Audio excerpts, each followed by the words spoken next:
Here we are again, Steve Napolitano again with Brad Jacobson from Civic Couch, and today we're in the great city of El Segundo in what would be normally described as an industrial area, but looks like a speakeasy today because today we are at Rob Ruben's Distillers and Brewery in El Segundo.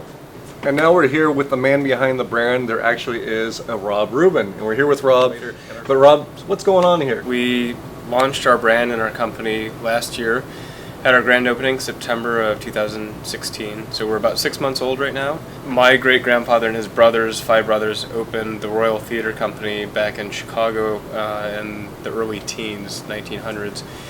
And in 1926, in the heart of Prohibition, they opened the Rubens Rialto Square Theatre. The theater had Capone and his clan hanging out there and doing backdoor deals. I don't know the details of these because everybody who lived through them didn't really pass the stories down verbatim, but yeah, there's a lot of cool history with Prohibition and what was going on in Chicago that's tied into the theater. So we are bringing some of that forward into this. And so now instead of mobsters, we've got hipsters. Yeah, I guess you could say that, yeah. So we make vodka, gin, and whiskey on the spirit side right now. We're rolling out our rum in the next 30 days, and then we're looking at an agave-based spirit after that. On the beer side, we've got about 10 different core offerings right now. We're looking to grow that to 20 in the next 9 months or so. And then we'll serve those on the taps behind us here, as well as local restaurants and bars and grocery stores. So Tuesday through Sunday we're open, Tuesday through Friday starting at 4:30, Saturday and Sunday open at noon.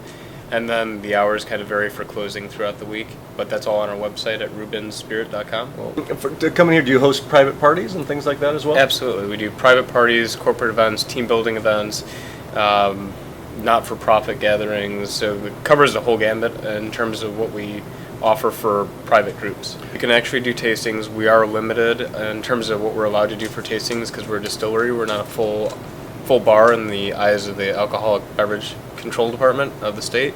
So if you come in on a Friday or Saturday evening, we have both bars open, and we've got a new cocktail list that just launched. We've got 17 different cocktails. A lot of those, we have a classics cocktail and a signature cocktail menu. And between the two of those, you can get everything from what you would get back in the 1920s all the way up to our house cocktails here. We get visitors who have long stopovers at LAX who come in, which is really cool. They usually find us on Yelp or Google. And then we've got our local kind of cult following that's been building up since we opened. Very cool. And you have tours as well? We do, first Friday every month, or if you have a private group that wants to come in and do a tour, we do that too. And that comes along with the tasting? It does, yeah. We do tastings at the end, what we call the sensory analysis portion. Yeah, and then one other unique facet about us is we are the only operational brewery and distillery in Los Angeles currently under one roof. We've had people that come in that only drink spirits and cocktails, and we've converted them over to the dark side of beer. And same thing for beer drinkers, and we've gotten them to really test the waters with spirits. The distilling and the brewing process are actually really quite similar. The beginning part where you're milling grain and heating up water and mixing it together, what's called mashing, and then pulling out all the sugars to feed it to the yeast. That's pretty much all the same. When we go back there, you'll see the still, though, that stands about 17.5 feet tall. We have a custom cut hole through the roof to fit that guy in there. Wow.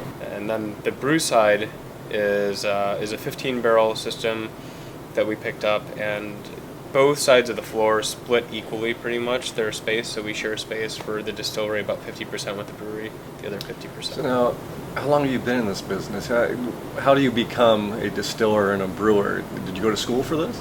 The learning curve was steep, but jumped in head first. I had a management consulting job before this. Loved to drink really great beer and spirits, and just started going around the country and touring and taking workshops and studying under other people and basically working for them for free or for pay. I paid them. They didn't pay me.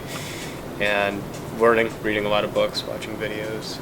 There you have it. Thanks, Rob Ruben, for telling us about your speakeasy here at 909 East El Segundo Boulevard in El Segundo. Rob Ruben, distilling and brewing here in El Segundo. Thanks again so much. Come check it out.